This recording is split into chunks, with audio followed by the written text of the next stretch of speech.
Through a Scottish Prism, the programme that is unapologetically pro-Scottish independence and anti-Westminster rule. Everything we say here is viewed through a Scottish prism. Brought to you by Barhead Boy. Hi folks, and welcome back to the Midweek Through a Scottish Prism. I hope you and yours are well. This midweek we've got a very special guest, a returning guest. I'm glad to say it's been a while since we've had him on here. He is a British Iraqi who is the CEO and founder of the Cordoba Foundation, which describes its aim as bridging the gap of understanding between the Muslim world and the West. He's also a fully trained negotiator, hostage negotiator. And you'll please welcome Anas Altikriti. Hi, Roddy. Hi, welcome back. Nice time, long time no see. It has been a long time, too long. Yeah, too long, and there's lots to talk about. And just as backup to help me, because I usually flounder, we have got Lloyd Quinnan. Lloyd, how are you? I'm well. Nice to be back. Nice to see you again, Anas, very much. Thank you very much, Lloyd. Great to see you as well.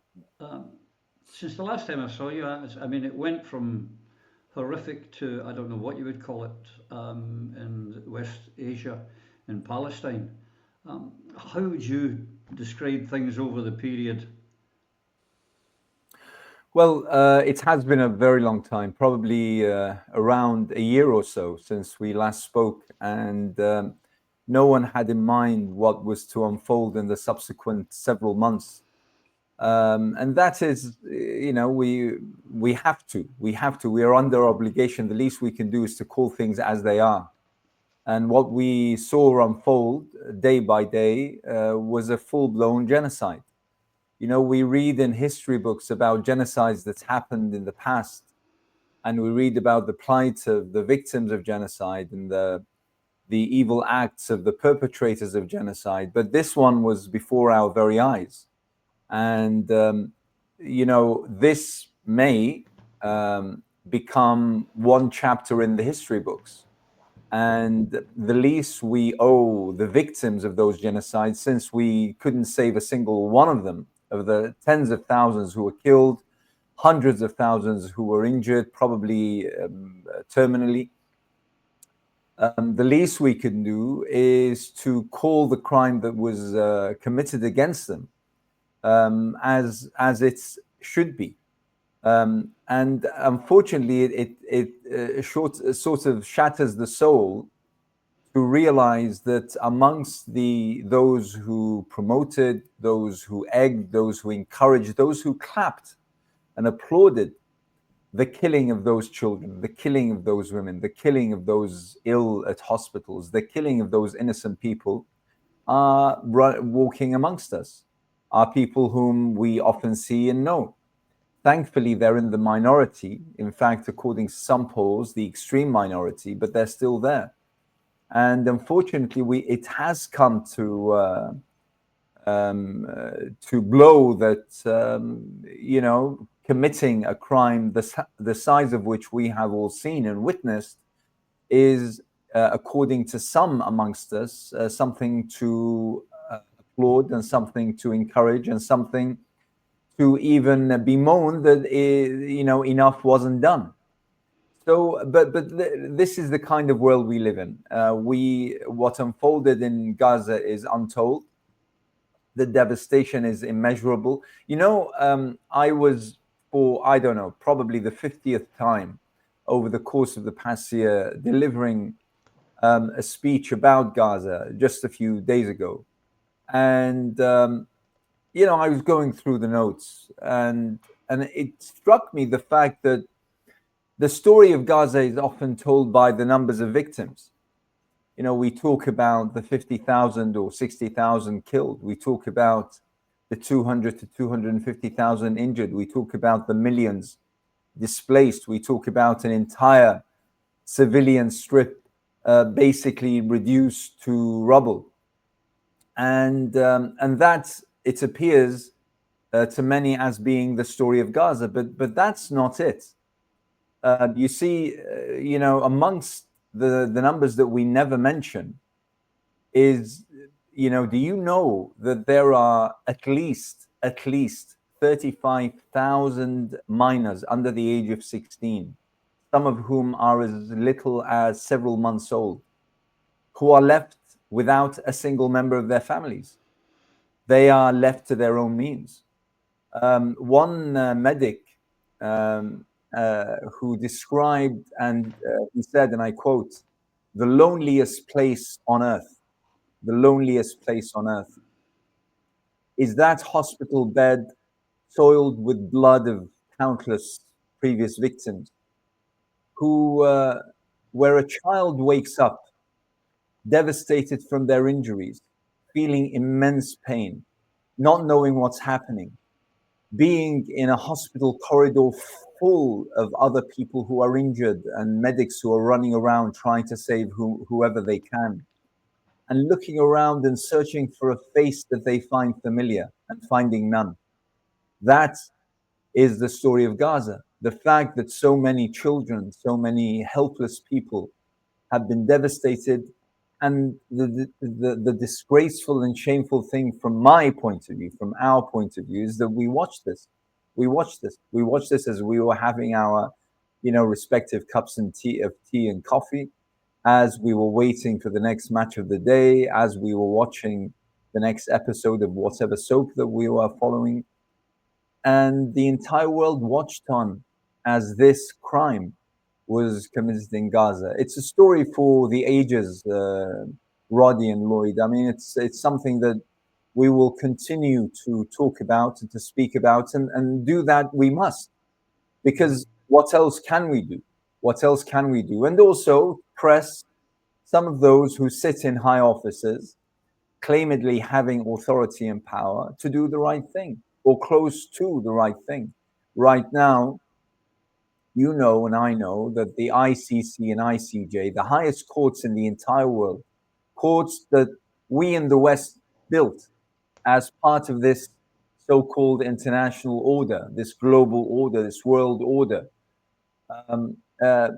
issued arrest warrants against some of the perpetrators of this crime, and yet they travel freely. And only last week, we saw one of those criminals where an arrest warrant by the ICC and ICJ hangs over his head, being walking the red carpet and entering the White House, and collaborating with Trump, another convicted criminal, to commit another crime. And, what can we do? Well, we go onto social media and we have our rows. That's ultimately what has been happening over the course of the past year. It's actually a very fine point, Lloyd. I mean, we saw them recently at the commemoration at Auschwitz, and there were these same men who were women standing there piously, von der Leyen and Starmer and the rest of them, never again. And yet, here we are, we've seen it in Technicolor, because of social media and internet, we've seen a genocide, and our leaders and our media are saying, no, you're not seeing it, don't believe your eyes. It goes back to George Orwell. Don't believe with your eyes or what you're hearing. It doesn't happen. Now, if they don't respect international law and deny a genocide that's a genocide, how can they possibly expect us to believe anything they ever say or do?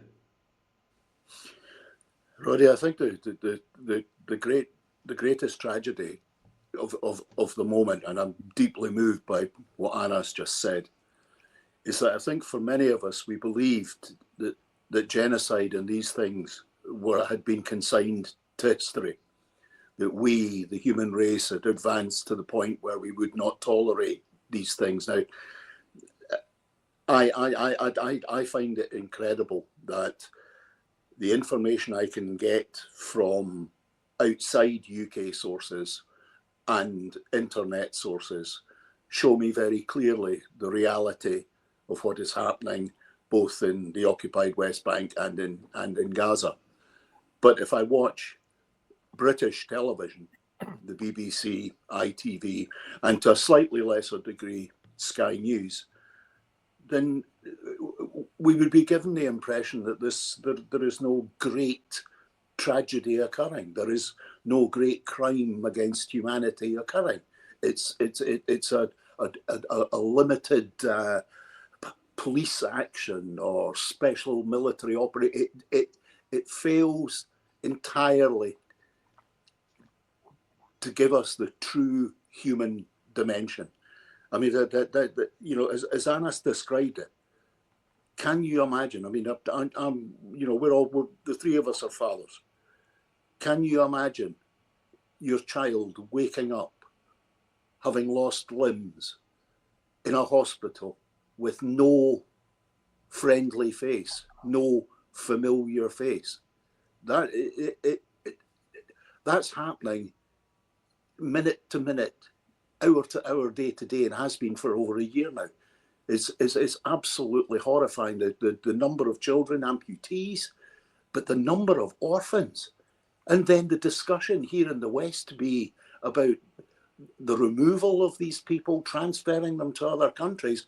I mean, there was an American historian, or I don't know if he was a historian, but he was a writer some years ago, Francis Fukuyama, who described the times we are living in as the end of history. And to some degree, I mean, it's a concept I reject personally. I reject the concept, but primarily because I believe that if you accept that history is the past and it's not actually the story of us as a society, then you're lost. If you cannot look back and understand the present because of the past, then truly we are lost. But it feels at the moment the way our media is being completely controlled by I would say it must be the government. It can't simply be the attitudes of each individual journalist. That we are we living in a time of no history? Is everything so? We've become this society where something occurs and everyone gets their 15 minutes of fame, as Andy Warhol famously said. But at the moment, you get a sense that most of the population see what's happening, particularly in Gaza, practically not like an entertainment, but it's happening, but it's not happening. I think an awful lot of people are so shocked by what's going on that they genuinely cannot process it. But we're not helped, of course, by the fact that we have politicians who speak from the sides of their mouths. On one side of their mouth, this is a terrible thing, and on the other side, they won't take any action. And you know, many people very, very happy that Trump has become the president of the United States because they believe that will fix the situation in the Ukraine. But really, what's happening in Gaza makes the Ukraine pale into insignificance, because what happens in Ukraine is it's two states at war. What's happening in Gaza and the West Bank is an occupying power exterminating the indigenous population. It is a wholly and completely different concept. It's not war, as I understand it. It's as I said, it's extermination. I'm not sorry. It's not possible to really have absolute clarity in this situation for me, because it's so emotional. And it's so emotional because the human toll is so enormous in such a tiny, small place. And to add insult to injury, after the massive amount of killing in Gaza, we now have the Israelis beginning to exercise exactly the same level of power in the West Bank and in southern Lebanon. Yep. And where is the civilized world in this? The so-called civilized world of the West. As Anas referred to, we can't even have the arrest warrants prosecuted when they should be. It is not possible for us to go forward as a humanity, as a total humanity, if we accept what has happened in the past 2 years. But then again, we've accepted for 70 odd years the occupation and the oppression of the indigenous people of Palestine. Will this be the wake-up call? Who knows? But last thing, this has to stop. It has to stop. Right-thinking people have to take action to make this stop. But they've tried everything to make it, the people criticising it or having a comment stop, not say it. Most wars are about natural resources or expanding land, and that's what the Israelis are up to.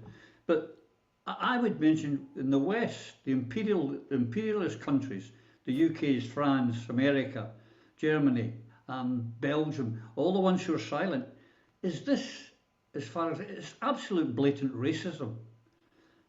If these were, these kids were white and called Mary Lou and had blonde hair and pigtails and blue eyes, this would never have happened, would it? It is racism. Well, I mean, if you all remember when Ukraine was attacked, this was now 2.5 years ago. We were told at the time this was going to be just a few months of fighting back the Russians, and then everything will be hunky-dory, and we're still here. If you remember, a number of comments, not just one sort of off the cuff, not just one flippant remark, not just one comment made, in jest, for instance, or without the speaker really meaning it. It was several comments that said, trying to implore the general public to stand behind this effort to fight back the Russian invasion. These people, they look like us. Remember that? Mm-hmm. These people, they look like us. And as a result, all the laws, all the boundaries, all the considerations of security went out of the window, and we opened our borders, we opened our homes, we opened our front living rooms to refugees who were coming from that devastation. So in a way, you can't but say, listen, this is the height, the epitome of hypocrisy, the epitome of how we see people different. I'm old enough to remember, and I was one of the leading figures of the 2 million march back in 2003 against the war in Iraq.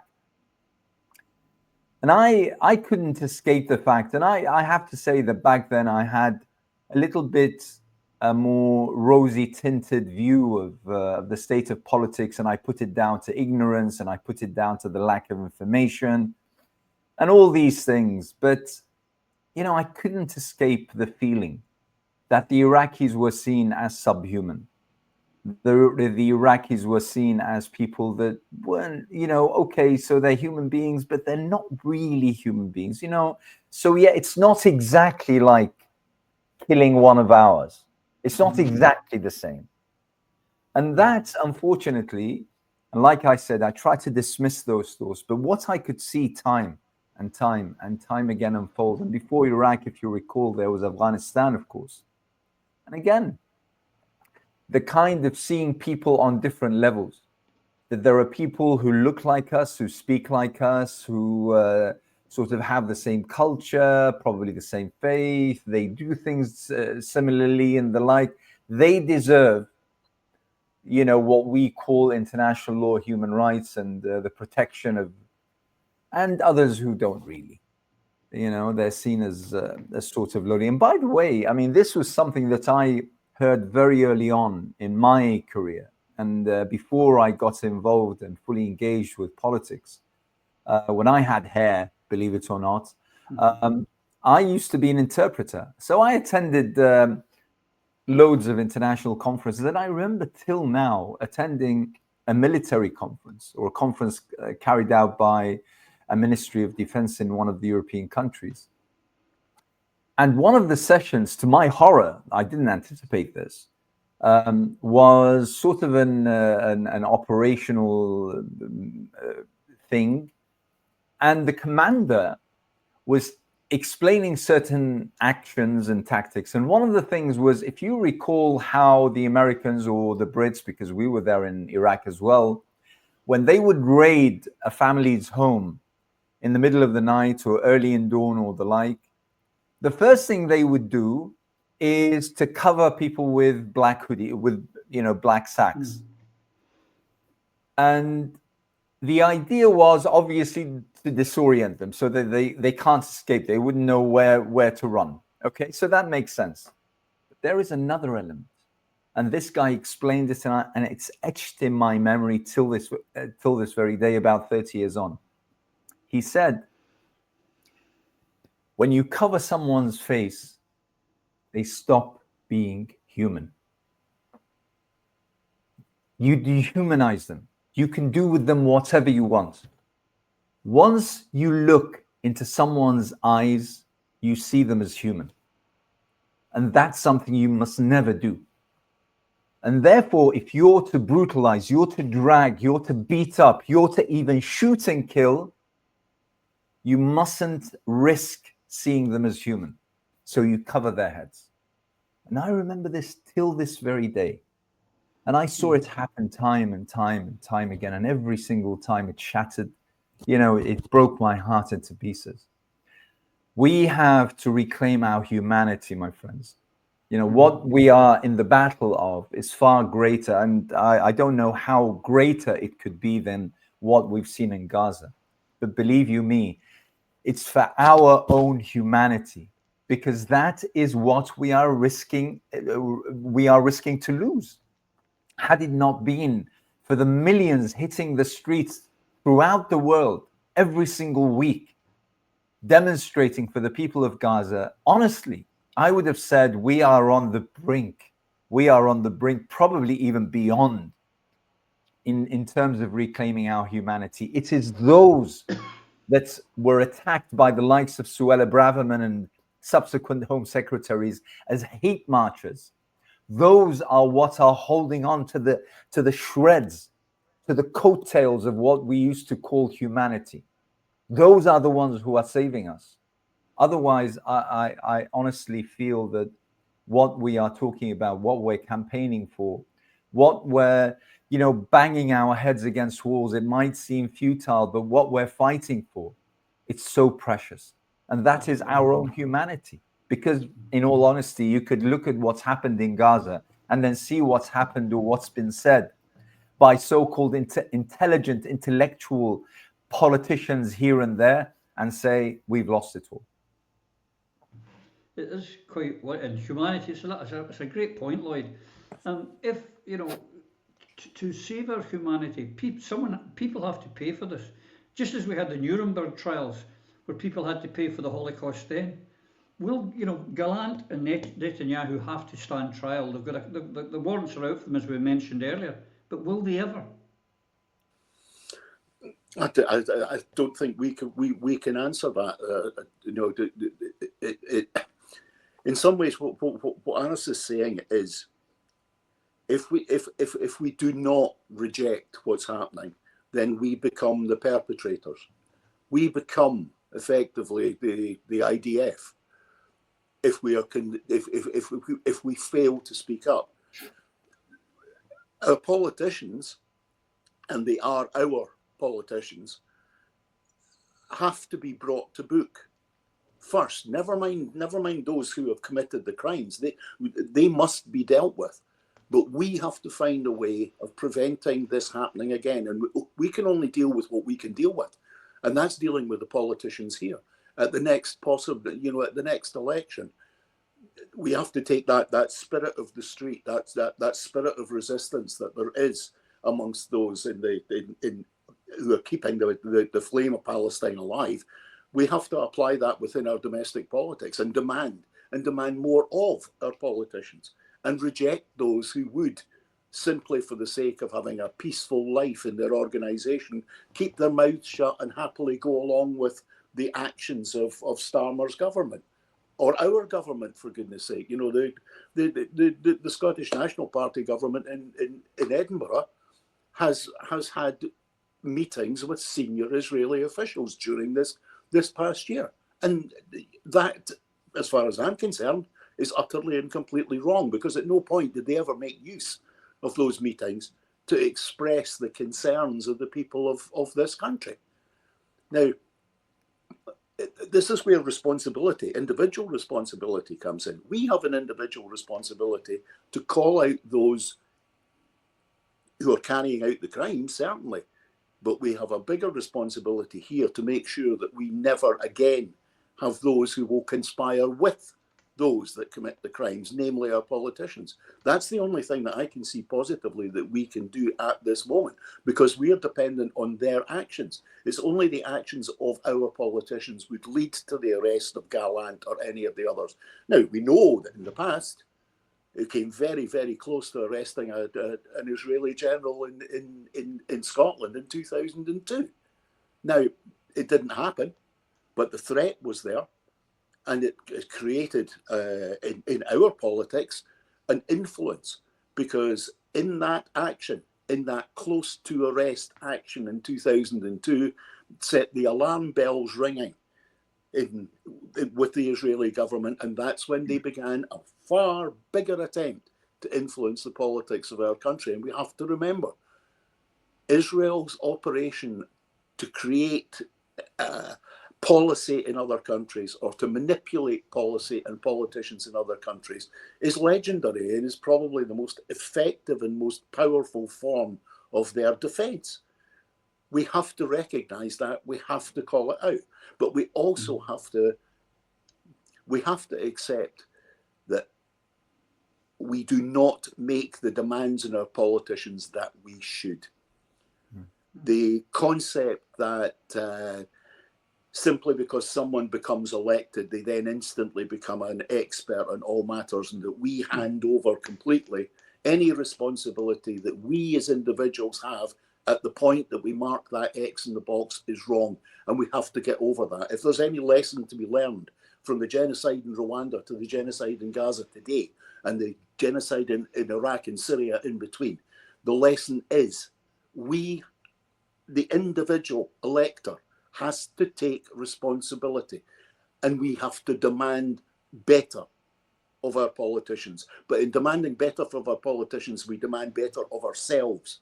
That's the reality. If we do not apply our own genuine moral beliefs when we enter into the ballot box, then we are giving them the free rein to do whatever the hell they like once they're elected. I don't know if that really made sense, but it's our responsibility. Agreed. I hear what you're saying there, and I think he's absolutely right, Anas. But here's the problem. The two biggest perpetrators or supporters of this genocide have got to be the US and the UK, with France close by in third. In those countries, it's all very well saying we've got to do something and hold these people to account. Those people in those countries, the majority of them, are struggling. They're struggling to pay their electricity bills, to put food on the table, to keep their job, to keep a roof over their head. They really haven't got time to be rebels. It's almost like bread and circuses. They throw in a wee match of the day for us. They give us a Strictly Come Dancing, and just keep our head above the water. And that way, people are not really ready to rebel, are they? Either domestically or for international matters. I think you mentioned a very important point, and I agree entirely with what Lloyd has just said in terms of our individual responsibility as well as the collective. But you see, one thing that very few people talk about, because it makes some very uncomfortable discussions. We have in Arabic, and I come from Arab heritage, we have in Arabic a saying that whatever's built or constructed on the wrong foundations will ultimately end up wrong. And we have to realize that ingrained within our mindsets, ingrained within our systems, within our understandings, within our perceptions and perspectives of the entire world, is a genuinely supremacist, racist vision. We need to understand that Western civilization, as we call it, was constructed on a series of genocides. Yeah. The genocide that Columbus committed when discovering the West Indies, and discovering America, as they say. We say, I have just said, discovering America, as though there weren't already around 5 million inhabitants. who were living there, breathing there, exercising their lives, but who were slaughtered and slayed by Columbus and by the incoming Europeans for this new, promised paradise. And, that kind of foundation that then created what we know today as the United States, which is often labeled as the greatest democracy in the world, the biggest democracy in the world, the greatest country in the world, where, the American dream and all of that, that was constructed on a genocide. And more young people, particularly, and this I am, really, really impressed by, young people who are doing their homework and going back and researching.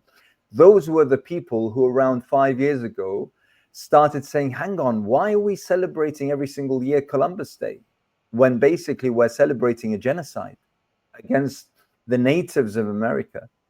Look at Australia. I was there in October. And again, the stories that were told about, the new arrivals from Europe to Australia and the kind of devastations that they created, the crimes they committed, and then built what we know as modern day Australia, where we go to spend the winters over here, the summers over there, and to watch the Ashes cricket and to enjoy the rugby and the like, without that kind of appreciation of how all of this was built.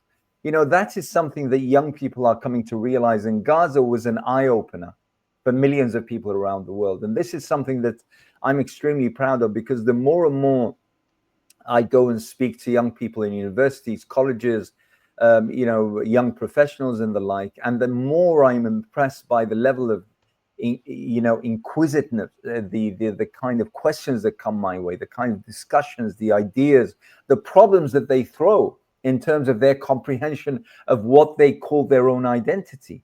That is I believe is something, if we invest in, if we give the time, if we give the space, if we give the energy to, I believe it'll set us back on the right track.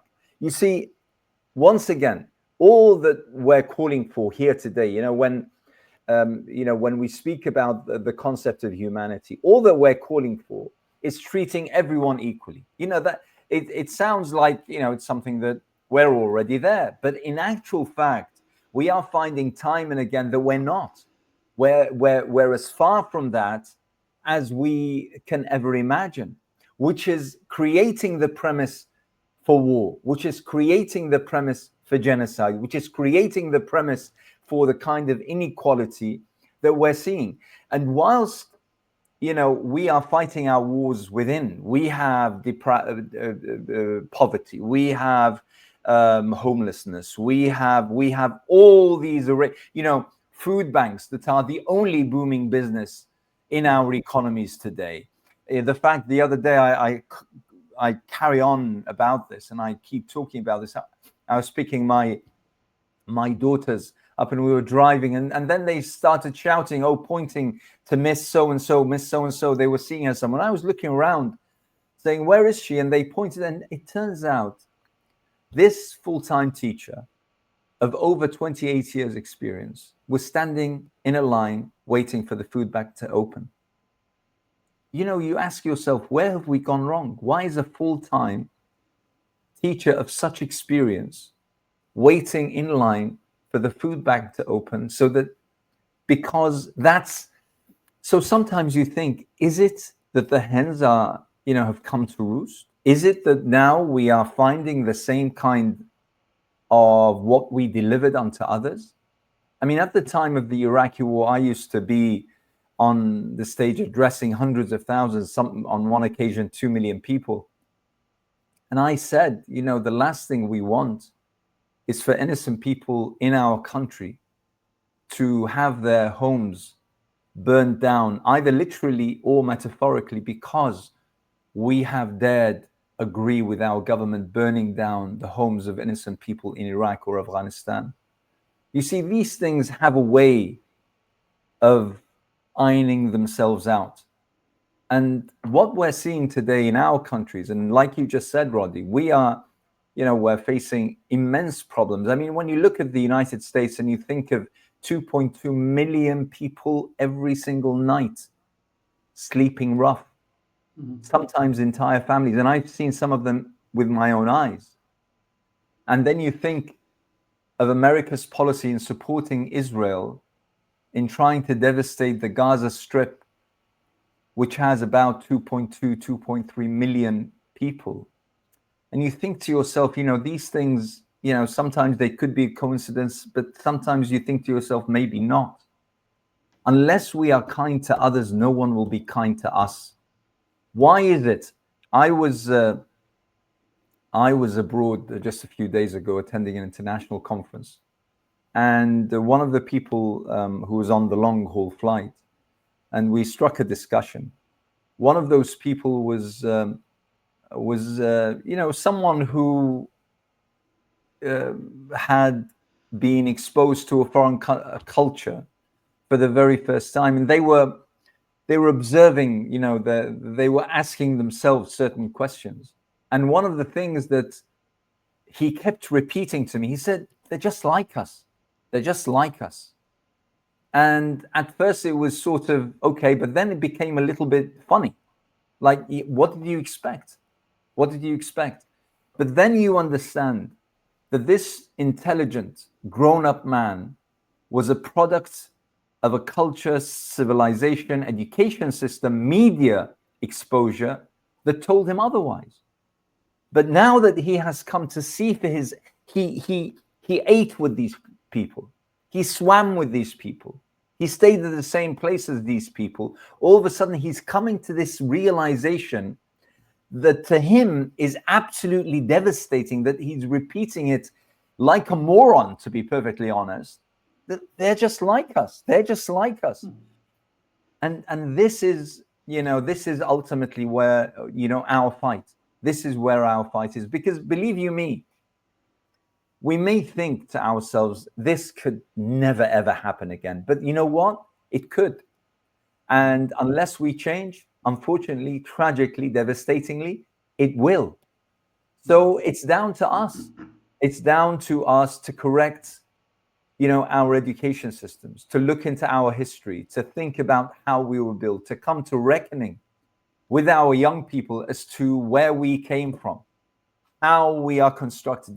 This vision of the world that we are the best, that everyone needs to be like us so that they become recognized as human beings. It's just something that needs to be addressed, needs to be rectified. Otherwise, we're on a crash course to nothing, to be honest. Yep, it feels like that already. We have the vast public out there, Lloyd, believe, oh, well, there's a ceasefire, so it's not so bad just now. But really, there isn't a ceasefire. The Israelis have kept bombing, particularly in Lebanon. They've attacked the West Bank. There is no ceasefire, but our media and our politicians are completely silent. Yes, it's part of creating this illusion that we are doing something while not doing something. It's convenient as well to use the words ceasefire, and in any other circumstances. I remember the ceasefires during the war in Northern Ireland, and if there was any breach or break of the ceasefire of any kind whatsoever, the tiniest thing, it would be front page news. It would be the headline news on the 6 o'clock on the BBC. That's not happening with this because it's not convenient. This ceasefire it's not been a real ceasefire since the very beginning. It's just a statement. There's been a limitation or a slight limitation on the level of destruction and the level of exercise of military power. But in reality, innocent people are being killed on a regular basis, even in the areas where the Israelis have withdrawn. I saw yesterday absolutely horrific footage of a machine gun armed quadcopter effectively chasing people down a street, firing at them and killing a 14-year-old girl. Yeah. Now, this was done by some 19 or 20-year-old Israeli in a building somewhere with a joystick, like he was playing a video game. And here's another one for you. Did you see this one? They're actually are placing dummies on the streets in some towns in southern Lebanon, And when people go to see if they can help, they're shooting and killing. There's a 14-year-old child there was shot and killed on the street. Is this the young lady you're talking about?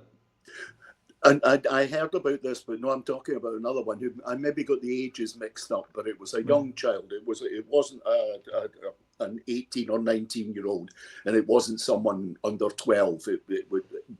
No, this happened on the main road from South Gaza to the north. People who were returning back, but this normalizes things. Yeah. You know, effectively, what we're having now is the normalization of the assassination and murder of children. We will become this, as Anis has referred to, if we don't recognise exactly what is going on here, recognise the nature of the sin, the nature of the crime, and more importantly, the nature of how diminished we are as human beings by simply accepting this kind of behaviour. Or accepting politicians who accept this behaviour on our behalf. And this is another thing that people really, really need to wake up to, particularly here in Britain, and most especially for us here in Scotland. The world sees us through the eyes and the actions of Starmer and Lammy. That's how the world sees us. There is no getting away from this, and people really need to wake up to this.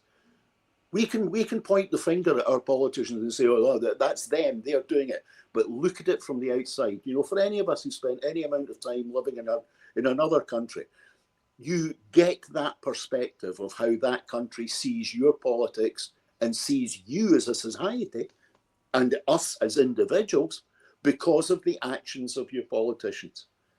Genuinely, do we wish to be known as the child killers or the assistants to the child killers, which unfortunately our politicians are because of the provision of the spy flights by the RAF, the provision of the aviation fuel to the Israeli Air Force by the RAF, the number of parts for the F-35s that have been shipped through Cyprus.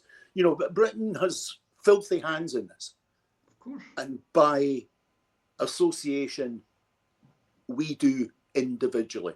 And I think maybe this is the thing we need to really start getting to people, is saying to them, it's all very well saying you're against this, but if you're not doing something about it, then you are, in the eyes of the world, in the eyes of people in other countries, you are as culpable as Keir Starmer or David Lammy. It's as simple and straightforward as that. And when you have that discussion with people, they begin to understand the responsibility that they have not to allow themselves to be tainted and associated in such a way. And in some ways, it's a form of emotional blackmail or moral blackmail. But in a circumstance like this, we need to use every tool we possibly can to waken people up to the reality that this is not being done by somebody else. This is being done by us. Yeah. But here's the problem with that a wee bit, Lloyd, is the fact that our own people in Scotland and a lot of people throughout the UK do not accept the British committed a genocide on the Scottish people and ethnic cleansing and gave it a nice name, the Highland Clearances, the potato famine. It was a genocide, the same as the British killed 11 million in the Bengal. We committed these genocides, and these are nations. We're a nation that commits genocides. And as Anna said, right about Australia was cleared the Aborigines. Tasmania was particularly bad what they did. The Americans cleared out the Native Americans and committed a genocide there. The French have done similar. So that's why they don't seem, the elite, the ruling elite, don't seem to see a problem. Anyway, one thing, one of our first times you were on here, Anis, I remember you telling me two things. You educated me very well. And one of the things is now I now refer to it as West Asia, not the Middle East. And take note of that, folks, it's West Asia. But the other thing is, you said at the time, and going against everybody, you and Professor Miller both said the same, that a two-state was not possible. And people are still talking about a two-state scenario. Do you think it's even less likely now, or is it more likely than when you first mentioned that to me about 18 months, 2 years ago? Yeah, I mean, it's from my perspective, it's tragically comical the people still hark on about the two-state solution. I recently posted on what used to be called Twitter, but is now X. I posted a satellite picture of Gaza, which is essentially rubble. And by the way, if I can just, before I get to this, the spectacle of Donald Trump sitting next to Benjamin Netanyahu, like I said, two convicted criminals, concocting the scheme and announcing the scheme for another full-blown crime to be committed against 2.5 million people. During that press conference, when Trump said, Gaza is devastated. Gaza is like a construction site. It's all rubble, and he was sitting inches away from the person who committed this crime. Gaza didn't become rubble because of an earthquake, because of a tornado, because of a natural disaster. It was turned to rubble, and by the very same man who was sitting inches away, smiling like a buffoon. It's laughable had it not been so tragic and so devastating. So coming back to the two-state solution, that satellite map that showed Gaza all, brown, like nothing is there. No greenery, no nothing. And next to it, there are straight lines, and next to it are farmlands, are houses, are complexes. And I just looked at that and then just posted. And by the way, I'm restricted, so I can't reach my several tens of thousands of followers. But I thought, sometimes you just need to do things. So I just posted and said, this is what a two-state solution looks like. And unfortunately, when we hear that there has been a massive sale of weapons to Israel in recent days, you wonder, who really believes in the two-state solution? If anyone believed in the two-state solution, the first, one thing that I learned, in my career, if you wish, or my side job as a hostage negotiator, someone who actually wants to do a deal wouldn't kill the other party, would definitely not kill the messenger, wouldn't kill me. Someone who would do what has been done to Gaza would never, would never be in a position to, to strike a deal, to reach peace. Someone who does this does not want peace. That's one thing that I have learned in my career. The other thing is that we need to understand that unless we are serious about the two states, you see, it just needs someone to be serious. We need to act as though we want a two-state solution. We can't keep piling Israel with weapons and ammunition of the highest grades, forgiving it all its transgressions and trespasses in international law, and pushing the other side to basically to accept the most difficult, inhumane of deals, and then say that we still want a two-state solution. What kind of...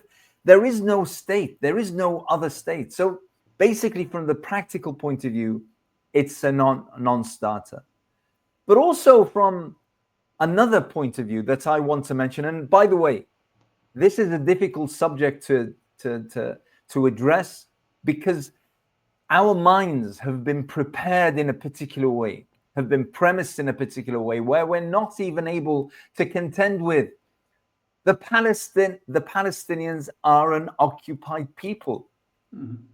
It's like you asking the trespasser who has just broken through my front door, asking me to negotiate with them whether they could have the front living room. It's as absurd as that. Why on earth? How on earth could the Palestinians agree to give a huge chunk of their lands to basically, settle in, claim as their own, and drive me out? Why on earth should they do that? As human beings who know what is right and what is wrong, as human beings who would refuse injustice to come upon ourselves or our own, we should treat the Palestinians in the same way. We would never ever concede any land to a foreign invasion and the such, unless as guests who respect themselves and respect their position as being guests.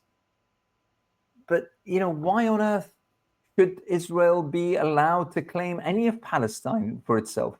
Why is that? The Jewish people, and just so that no one attempts to throw the usual mud of anti-Semitism, the Jewish people for centuries have lived on the land of Palestine as brothers, sisters, neighbors of the inhabitants, as Palestinians. In fact, Golda Meir herself, in a very famous, well-documented, on YouTube archived interview, said she carried a Palestinian passport. And for generations thereafter, every time Europe persecuted its Jewish inhabitants, they flee, you know, from Central Europe, from Eastern Europe, those pogroms, and they ended up on the shores of the Mediterranean, east and south, in Morocco, in Libya, in Tunisia, as well as in Syria, Lebanon, and ventured as far as Iraq. And they were welcomed as prosecuted people who were guests.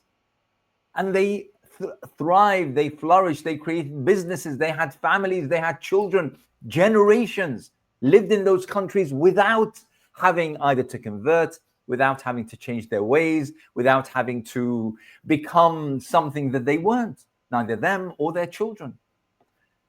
The fact that Israel attempted to change that and to enforce people out of their homes so that it can claim this as its own is something which is evil, which is wrong, and we should claim it as evil. And therefore, the two-state solution not only doesn't work, and it doesn't. Secondly, we're not behaving as though we want it. Neither does Israel, because no Israeli official will talk about the two-state solution, by the way. It's just us. And I have, you know, for probably decades now, have said the two-state solution is to buy time for Israel to steal more land, to settle more and more people. It's a waste of time. It's just a discussion thing that we're having over tea so that the Israelis can progress with their stealing of land, of Palestinian land.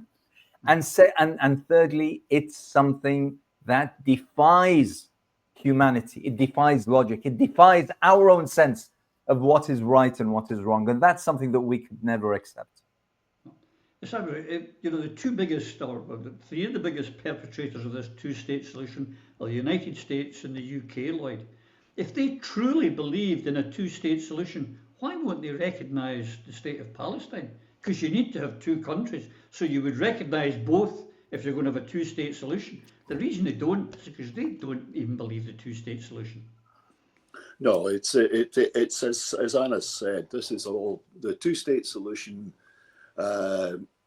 in 1958 or 59 may have had some vague possibility of creation. It was a good liberal idea, but now, and it's clear because of the length of time it's been a so-called idea on the table, that this is just a stalling measure for Israel to build itself up, and assisted ably by the United States and the UK and to some degree France as well.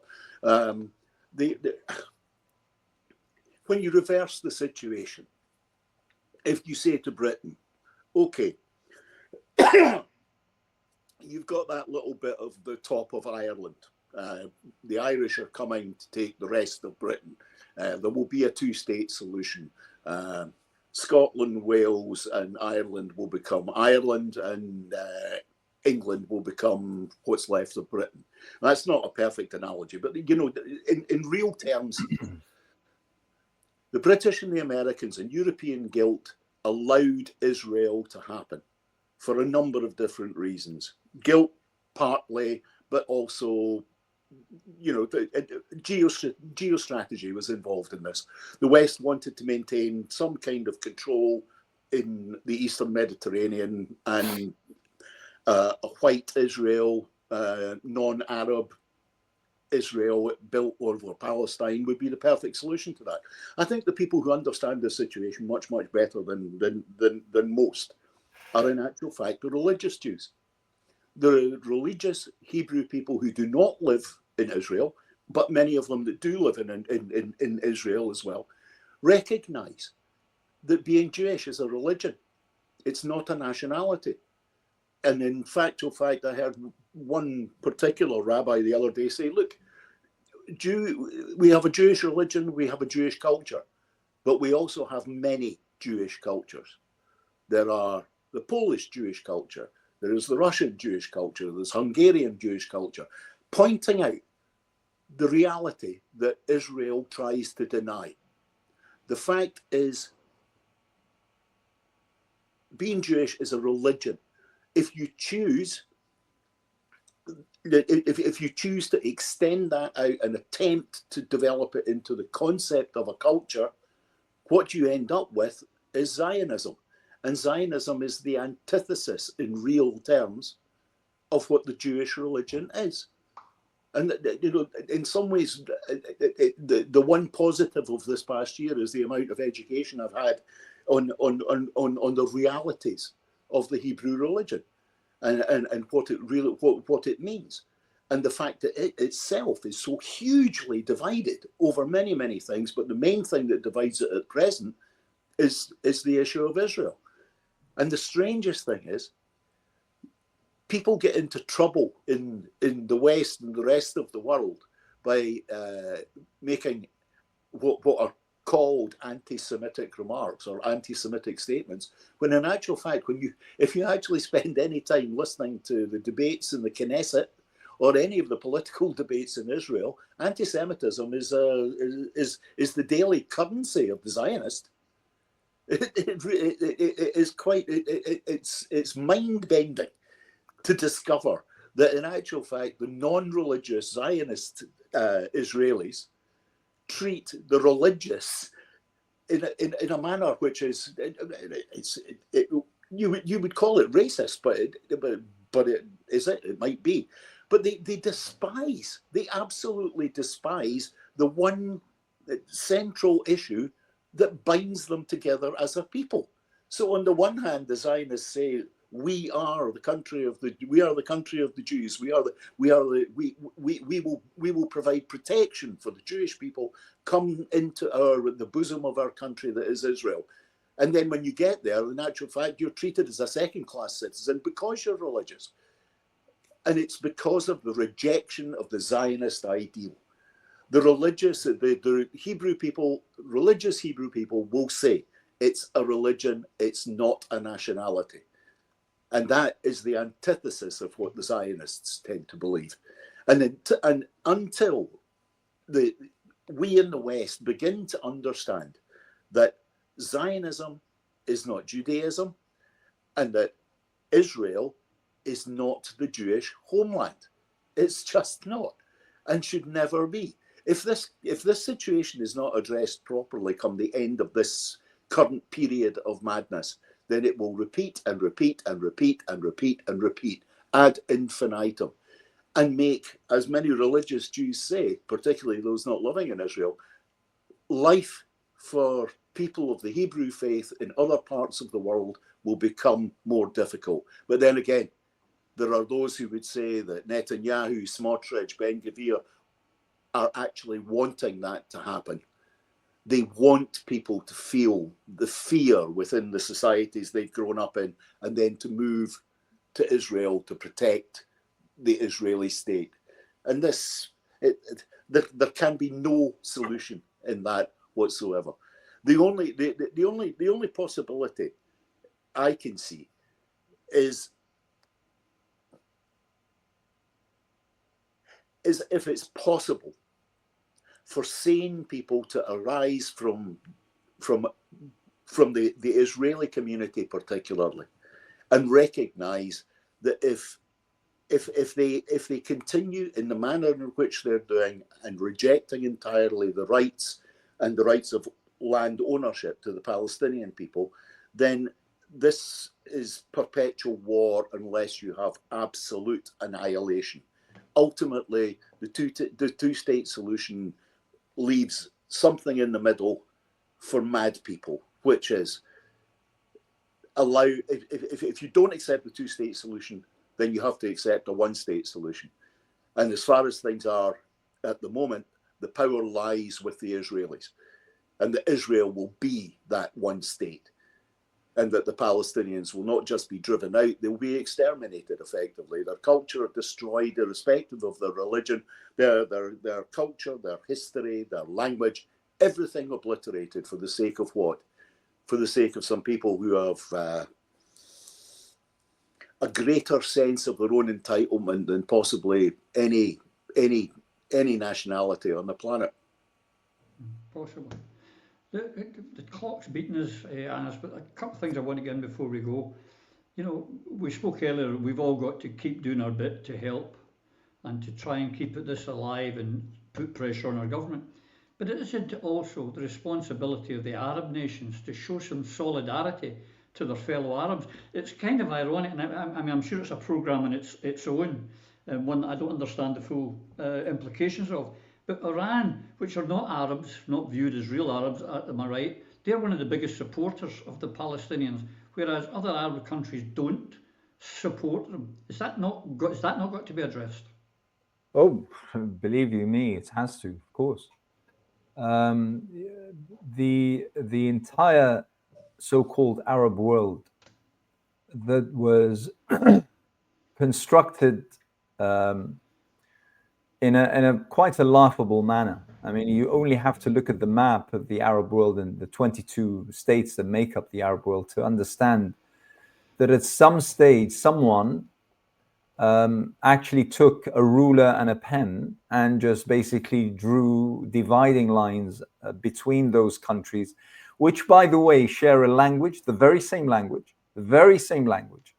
more or less the same religion, the same faith, the same sect, the same almost ethnicity, you know, call it as you may. But all of a sudden, these states, these 22 states, became divided and became separated by these lands and the lines in the sand. But the deal was that every family or clan that ruled over any one of those boxes drawn on the map, they would need to basically support the idea of Israel in exchange for the West, ourselves, primarily, now America, supporting them and defending them, because otherwise, if we don't, they have no legitimacy.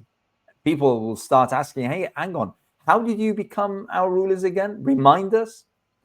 So in order to avoid that inquisition, and that inquisition will come sooner or later, in order to avoid that inquisition, they need to do as they are told to the letter.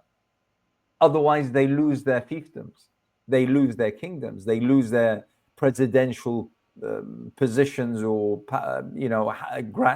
grips on power. And that's something that those regimes cannot comprehend, especially that many of them have engaged and indulged in so many human rights abuses and tortures and killings of their own, that they know that their day of reckoning is going to be really tough.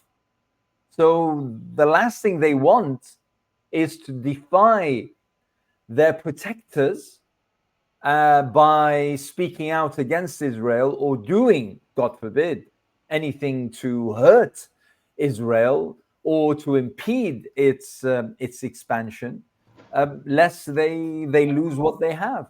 So the Arab nations are, at worst, collaborators. We have the UAE government who is openly collaborating with the Israelis, and others are just absolute pathetic weaklings who have no spine to speak out, let alone act or do anything.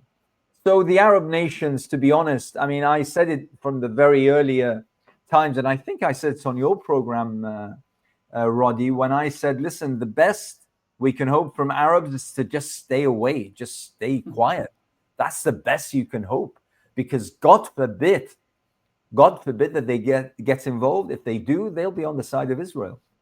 So that's the situation, unfortunately. And as you said, it needs a show. It needs a show. It's a very interesting discussion, but it needs a show. We shall do that. And just before I go, folks, there's another story I wanted to get in, but I'll just tell this story. There's a man in Miami, and the story is quick, simple. This: he spotted a Jewish man who's spotted two Palestinians, shot them 17 times in their car in Miami, and then boasted to the police, "I just saw two Palestinians and I shot them." It turns out it was two Israeli tourists he had shot. And when they were in prison with their wounds, because they'd been shot 17 times, at the end of their interview, they said, "Death to the Arabs." That's the kind of insanity that we're facing in the West Asia. And please, would you all start saying West Asia and not Middle East? And I want to thank my guests for being here today and for enlightening us and giving us all this information. And until we see you all again, folks, may you and yours take care. Thank you very much, Roddy. Thank you, Lloyd. Through a Scottish Prism, the programme that is unapologetically pro-Scottish independence and anti-Westminster rule. Everything we say here is viewed through a Scottish prism. Brought to you by Barhead Boy.